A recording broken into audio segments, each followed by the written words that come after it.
Good morning बच्चों। आज हम हिंदी व्याकरण पढ़ेंगे। इसके अंतर्गत आज पाठ 1 पढ़ेंगे, भाषा, लिपि और व्याकरण। तो इसके अंतर्गत हम क्या पढ़ेंगे? भाषा क्या होती है, भाषा के कौन कौन से रूप होते हैं और लिपि क्या होती है, ये आज की क्लास में पढ़ेंगे।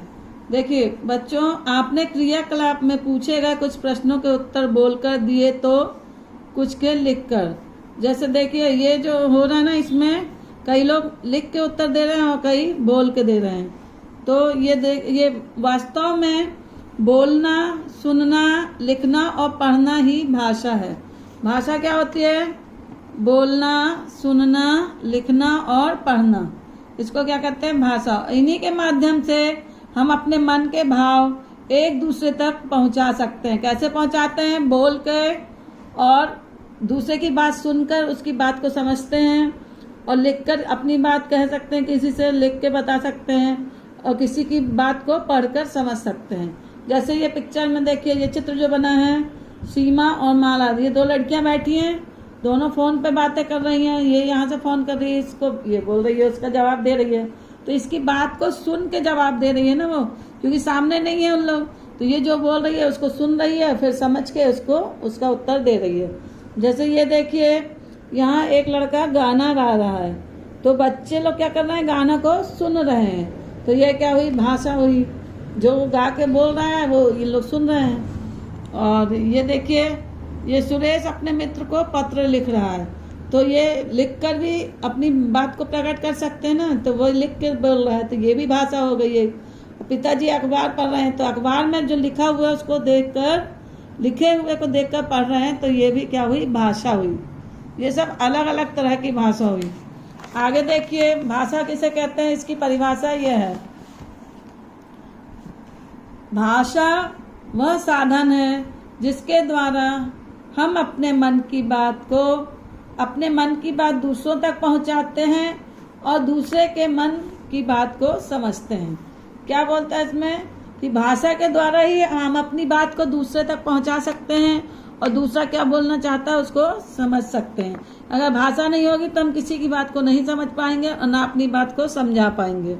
तो आगे देखिए, क्या आप जानते हैं जिस तरह हम बोलते हैं, बातें करते हैं, वैसे ही पशु पक्षी और जानवर भी आपस में बातें करते हैं।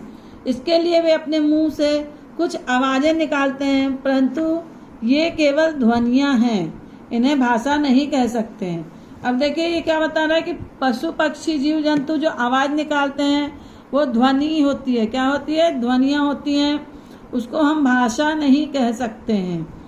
तो देखिए कैसे, ये बिल्ली की आवाज कैसी निकलती है? म्याऊं म्याऊं। मुर्गा कैसे बोलता है? कुकड़ू कू। और मेढक कैसे बोलता है? टर टर। तो ये कोई भाषा आपको समझ में आती है कि क्या बोलना चाह रहे हैं लोग? नहीं समझ में आती, सिर्फ आवाज आ रही है, ध्वनि आ रही है, कि सुनाई दे रहा है कि कुछ तो बोल रहे हैं लोग, ध्वनि आती है, भाषा नहीं है, क्योंकि साफ स्पष्ट नहीं समझ में आता, इसलिए ये भाषा नहीं कहलाएगी आपका। अब देखिए भाषा के कितने रूप होते हैं? तो भाषा के 2 रूप होते हैं। कौन कौन से? मौखिक और लिखित। तो मौखिक भाषा किसको कहते हैं? जो बोल के बताते हैं अपन लोग, किसी से बोल के जो बताते हैं ना अपनी बात, तो उसको बोलते हैं मौखिक भाषा। और किसी को लिख के हम बताते हैं कि क्या बात है, तो वो लिखित भाषा हुई। लिखी जाने वाली भाषा लिखित भाषा, और मुंह से बोले जाने वाली भाषा मौखिक भाषा। ये देखिए पहला मौखिक भाषा। अब देखिए ये 2 लड़कियां आपस में बातें कर रही हैं। वीरा, कल तुम कहाँ गई थी? तो ये बोल रही है, कल मैं अपने पापा के साथ जादू का खेल देखने गई थी। ये दोनों आपस में, 2 लड़कियां आपस में क्या कर रही हैं? बातें कर रही हैं। तो ये कौन सी भाषा हुई? मौखिक भाषा। अब देखिए, जब हम अपनी बात को बोलकर दूसरों तक पहुंचाते हैं और दूसरों की बात सुनकर समझते हैं, तो वह भाषा का मौखिक रूप कहलाता है। लेकिन बातचीत करना, कहानी सुनाना, काव्य पाठ करना, समाचार बोलना, भाषण देना, परिचर्चा करना, वाद विवाद करना, ये सब क्या हो गया? मौखिक भाषा के उदाहरण है। ये सब मौखिक भाषा के उदाहरण, क्योंकि ये सब बोल के किए जाते हैं। और आगे देखिए दूसरा है लिखित भाषा। तो इसमें क्या है? ये देखिए ये लिखा हुआ है और ये बच्चे बैठे हैं और टीचर क्या कर रही है? इनको पढ़ा रही हैं। अनार, आम, इमली, केला, अंगूर, ये सब इनने लिखा है। और ये बोली बच्चों क्या आप पढ़कर बता सकते हैं कि मैंने किन किन फलों के नाम लिखे हैं? तो ये बच्चे क्या बोल रहे? जी मैम, अनार, आम, इमली, केला और अंगूर आपने लिखा। तो ये कौन सी भाषा हुई? ये लिख के मैडम बता रही हैं, इनको पढ़ा रही हैं। तो ये हो गई लिखित भाषा। बच्चे लिखा हुआ देखकर पढ़ के समझ रहे हैं ना कि क्या लिखा हुआ है। तो ये हो गई लिखित भाषा। अतः जब हम अपनी बात लिखकर दूसरों तक पहुंचाते हैं और वे पढ़कर इसका अर्थ समझते हैं तो वह भाषा का लिखित रूप कहलाता है। पत्र लिखना, लेख लिखना, निबंध लिखना, कहानी लिखना, ईमेल करना, एसएमएस भेजना, अध्यापिका का श्याम पट पर लिखना और लिखित भाषा के उदाहरण।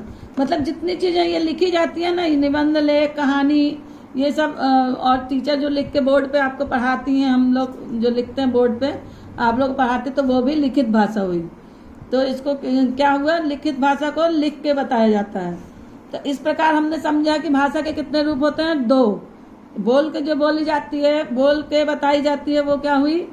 मौखिक भाषा। और लिख के जो बताई जाती है वो हुई लिखित भाषा। अब देखिए अन्य भाषाएं। संसार में बहुत सारी भाषाएं बोली और लिखी जाती हैं। भारत विभिन्नताओं का देश है। विभिन्नताओं का मतलब बहुत विभिन्न प्रकार के, अलग अलग प्रकार के लोग रहते हैं, भारत में निवास करते हैं, और अलग अलग भाषाएं होती हैं, अलग अलग धर्म जाति होती है। यहाँ अलग अलग धर्म जाति और राज्य के लोग रहते हैं, इसलिए यहाँ हिंदी भाषा के साथ साथ अन्य भाषाओं का भी प्रयोग किया जाता है। जैसे कोई महाराष्ट्र का है तो कोई राजस्थान का, कोई गुजरात का है तो कोई कश्मीर का। प्रत्येक प्रांत में रहने वालों की अपनी अपनी भाषा है। सब लोग की भाषा अलग है ना। आप जानते होंगे कि महाराष्ट्र वाले मराठी बोलते हैं, गुजरात वाले गुजराती बोलते हैं, पंजाब वाले पंजाबी भाषा बोलते हैं। इस प्रकार सबका अलग अलग भाषा है। जैसे ये देखिए, गुजरात की भाषा क्या हुई? गुजराती। पंजाब की पंजाबी, महाराष्ट्र की मराठी। आगे देखिए, इसके बाद हम क्या पढ़ेंगे? अभी हमने अलग अलग प्रांतों की अलग अलग भाषा पढ़ा। अब पढ़ेंगे लिपि। लिपि क्या होती है इसको जानेंगे हम। हर भाषा को लिखने का एक अपना तरीका है और हर भाषा को लिखने के लिए कुछ चिन्ह बनाए गए हैं। भाषा लिखते हुए इन चिन्हों का प्रयोग ही लिपि कहलाता है। अर्थात भाषा को लिखने के लिए प्रयोग होने वाले चिन्हों को क्या कहते हैं? लिपि कहते हैं। जो अलग अलग भाषाएं होती हैं उनको किस लिपि में लिखे, सबकी अलग अलग लिपि भी होती है, तो उसमें जो चिन्ह प्रयोग में किए जाते हैं उनको लिपि कहते हैं। अब हम जानेंगे कि कुछ भाषाएं और उनकी लिपियां क्या हैं। तो देखिए, भाषा है संस्कृत। ये किस लिपि में लिखी जाती है? देवनागरी में। और पंजाबी गुरुमुखी में, उर्दू फारसी में, अंग्रेजी रोमन में, जर्मन रोमन में। रोमन में कौन कौन सी? अंग्रेजी और जर्मन दोनों किस में लिखी जाती है? रोमन में। और हिंदी और वो संस्कृत ये देवनागरी लिपि में। मैथिली भी देवनागरी लिपि में लिखी जाती है। फ्रेंच भाषा रोमन, तमिल तो तमिल में, मलयालम मलयालम में, तेलुगु तेलुगु में। ये सब इनकी लिपियां हैं। हिंदी भाषा की लिपि देवनागरी है। इसके अतिरिक्त नेपाली, बोडो, कोंकणी, संथाली, मराठी आदि भाषाएं भी देवनागरी लिपि में लिखी जाती है। देखिए, देवनागरी लिपि में कितनी भाषाएं लिखी जाती हैं? संस्कृत, मैथिली, हिंदी, नेपाली, बोडो, कोंकणी, संथाली, मराठी, ये सब क्या देवनागरी लिपि में लिखी जाती हैं। तो आज आपने पढ़ा भाषा और लिपि, 2 चीज़ों का ज्ञान हुआ आपको आज। और आगे की क्लास में हम पढ़ेंगे व्याकरण और इसका अभ्यास कार्य। धन्यवाद।